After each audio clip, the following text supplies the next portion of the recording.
Carta aos Efésios, capítulo de número 3, versículo 10, diz o seguinte: para que, pela igreja, a multiforme sabedoria de Deus se torne conhecida, agora, dos principados e potestades nos lugares celestiais.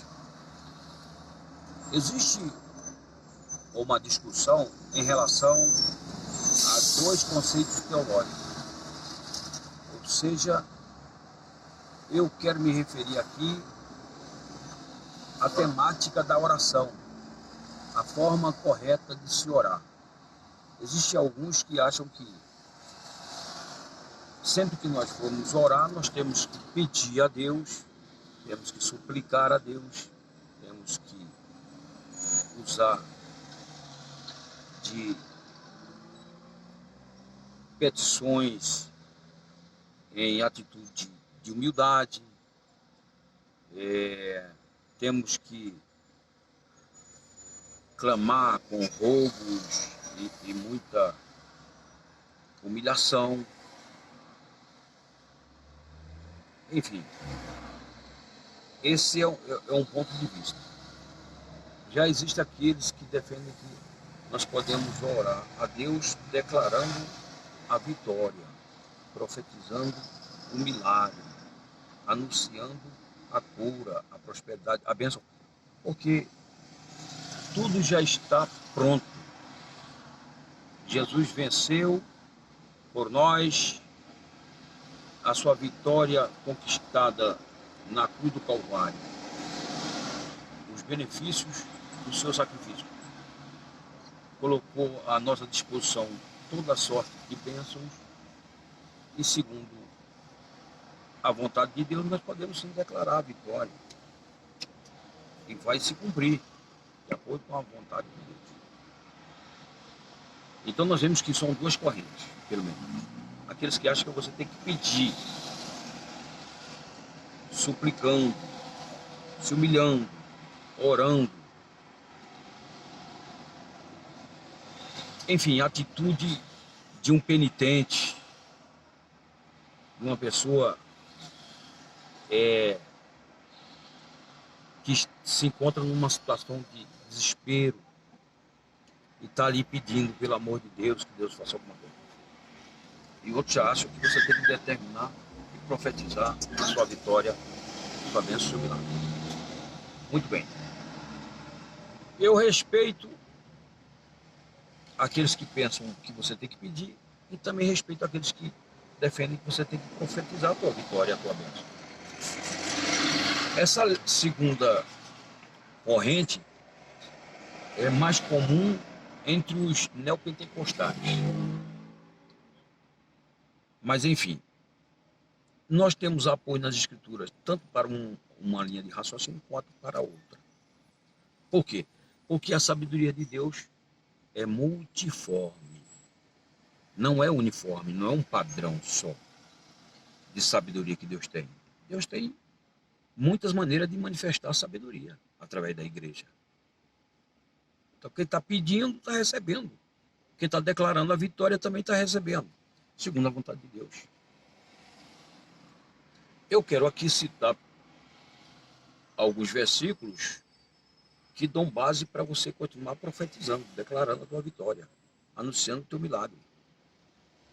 Você não vai estar determinando a Deus, você vai estar determinando segundo o que está na palavra, para que o mal saia, para que o mal seja quebrado, resistido, para que Deus possa então confirmar a vitória sobre a sua vida, a prosperidade, a cura e assim por diante.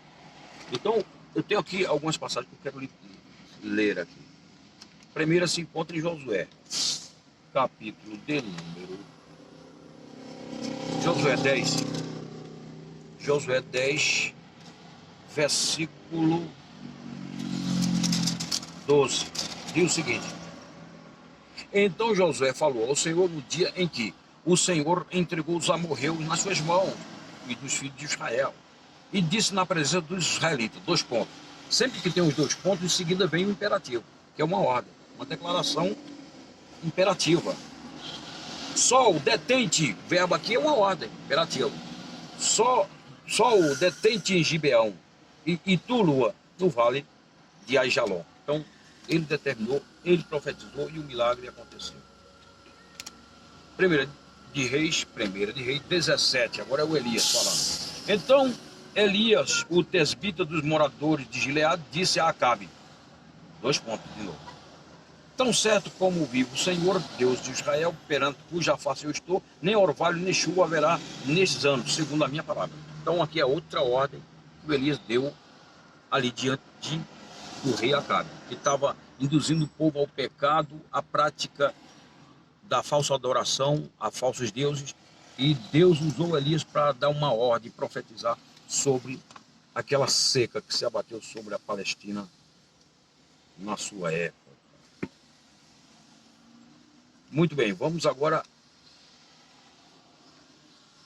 ao livro de Atos dos Apóstolos, capítulo de número 14, versículo 10. Disse-lhe em alta voz, 2 pontos: apruma-te. Então tem aqui uma ordem: apruma-te, o verbo está no imperativo. Apruma-te direito sobre os pés.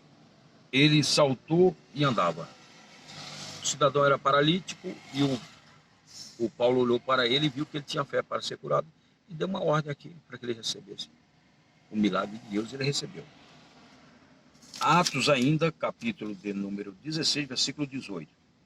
Isto se repetia por muitos dias. Então Paulo, já indignado, voltou-se e disse ao Espírito, 2 pontos: em nome de Jesus Cristo, eu te mando, eu te ordeno, mais 2 pontos: retira-te dela, retira-te ao imperativo. E ele, na mesma hora, saiu, o espírito maligno. Finalmente, eu quero ler a passagem que Jesus proferiu, e está registrada em Marcos 11:23. Diz o seguinte: porque em verdade eu vos afirmo que se alguém disser a este monte, 2 pontos, ergue-te, é o imperativo. Jesus está nos ensinando a ordenar os montes, ergue-te, os montes de problemas, as dificuldades, as adversidades que a vida nos impõe. Ergue-te e lança-te no mar, e não duvidar no seu coração, mas crer que se fará o que se diz, assim será com ele. Então, é a multiforme sabedoria de Deus. Nós temos que orar desta forma também. Aqueles que pensam que devem apenas pedir, a Bíblia fala: pedi, dar-se-vos-á, está certo também. Mas aqueles que acham que tem que declarar a vitória, profetizar a vitória, um milagre, eles não estão errados, porque tem base na Escritura para ambas as correntes teológicas. Trata-se da multiforme sabedoria de Deus, para que fique conhecida diante dos anjos, tanto da parte de Deus como dos demônios, principados e potestades que atuam nas regiões celestiais do mal. Tem que tomar conhecimento que a Igreja de Jesus Cristo